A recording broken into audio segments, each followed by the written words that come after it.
This podcast is brought to you by Mapper Forward's new Patreon community, the Global Coffee Think Tank. Check the show notes or head to patreon.com/mapperforward to find out how you can become a member today. Welcome to another episode of the Daily Coffee Pro by Mapper Forward, friends. I'm your host, Lee Safar, and I'm joined by Jonas for another episode talking about Brazil.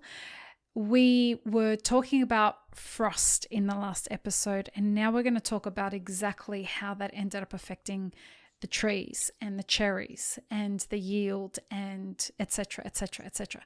So what happened to the trees when the three frost events came? Yeah, the frost, it's have different degrees depending of the plant age and which area and region the coffee field are located. It's like when we got a skin burn, there's a levels of skin burn. Okay. So it's a level of frost to frost burn, because frost burns too. Like if you go to some cold place, many people have this problem because they affect the cells of coffee and in any kind of living being, because they break the cell. The content of the cell was affected. So if the cell breaks, the cell do not works as expected. Right. So in some places we have total burn, so the trees was totally affected since the top until the root. It was the places that we have temperatures close to -4 degrees Celsius. In these places, we have to take all the trees out and start again. So you literally have to rip them out of the ground? Yeah, because some trees could survive, but it's very risky to stay with a low population of coffee trees, because we have so many. It's like a Swiss cheese with many holes. So this is not good because the costs of production are related with the area, not with the coffee trees that I have in the area. Because I need to do the same amount of work, mostly the same amount of work, if I have like 4,000 trees or 3,000 trees. But 3,000 trees means less coffee, so less yield, less profit. So it's easier to take, it's not easier, but it's the right thing to do, to take all the trees out and start again with a new variety, and wait 3 years until we got a new harvest. In some areas, the roots were very well preserved, so we could prune in a way that we called stump, because we have just a small piece of the tree, branch, like the trunk of the trunk, just the trunk, no leaves. And then the plant start to break the energy that is inside that trunk. Like us, they use a physiology way to break the carbohydrates, and then the plants start to sprout again. In 2 years we have a new season, so we got 1 year less than if we replant everything. So in some places just cut everything, and now the sprouts are beautiful, and with about 45 centimeters of height, and probably because we have good rain season in January. And the last and the worst case, it's when the frost just hits the branches from outside, but preserve the branch inside. So we use a technique of pruning that is take all the branches and just leave the whole trunk, and then we start to sprout again. And in these techniques, in 2 years, we have a huge season. Some farmers use that in years that we have a very low yield.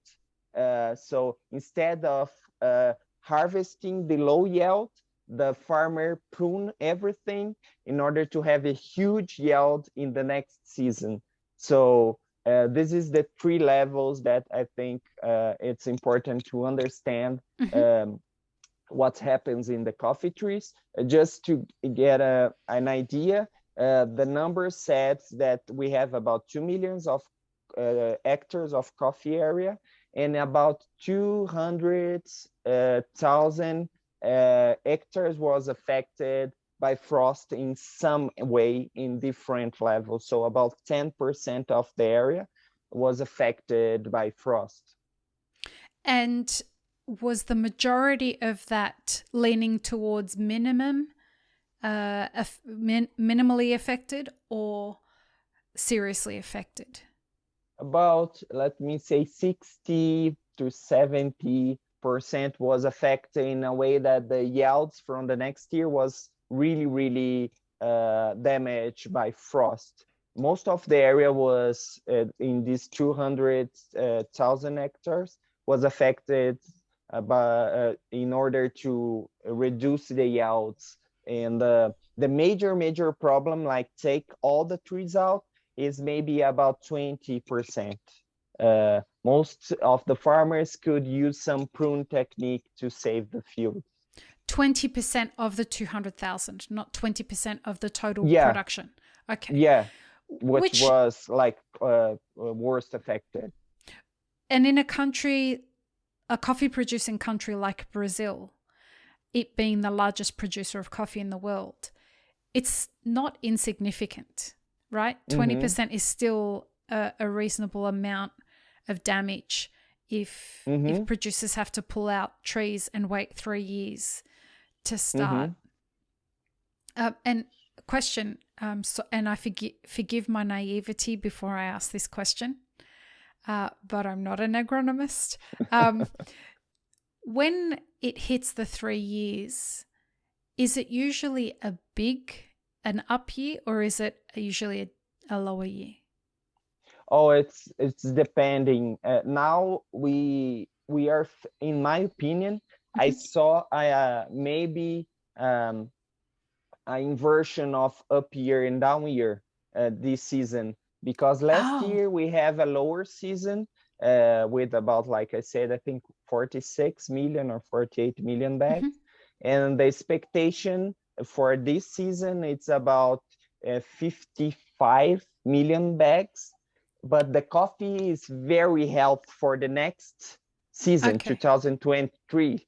So some specialists that saying that we could reach like 68 to 70 million bags in 2023, because the coffee tree is kind of resting. Because if you not have yields in some areas, the coffee tree is resting, saving energy for a good blossom in September of this year. But like I said to many people, this means that we should wait, because there are forecasts, but we need the climate to collaborate until the harvest for more than a year in advance. So for now, I saw the fields are beautiful, very green, very prepared for have a beautiful blossom in September of 2022 and a good harvest in 2023, which should be a down year. But because of the weather climate, can hear you. The weather is listening to you. Yeah, I hope so. So we should wait, because forecast is just, I think I always said, if someone asking me about the yields, I said my opinion just have 1 day of expiration date, because in the next day I don't know what happens. Now the situation is that this not means that we're gonna harvest a good season 2023. We need many stuff to say that, which sometimes is not really related to climate. Like in 2020, we are facing a pandemic, and some farmers are worried about if they have people to harvest the coffee in the proper time, because we have some kind of blocks between the states. So it's not just about climate. Climate is just one thing. Then we have the economics, and the international market that take their own opinion about coffee. The speculative market. Yeah. I like how you said that. You can take your own opinion about coffee. Yeah. And so it is what it is. So farmers have to deal with that all year. So they are very cautious about that. It's what I saw. And then for this season, we have inflation that are affecting all the coffee chain. So the fertilizers are very expensive. The many agrochemicals are very expensive. The fuel is very expensive.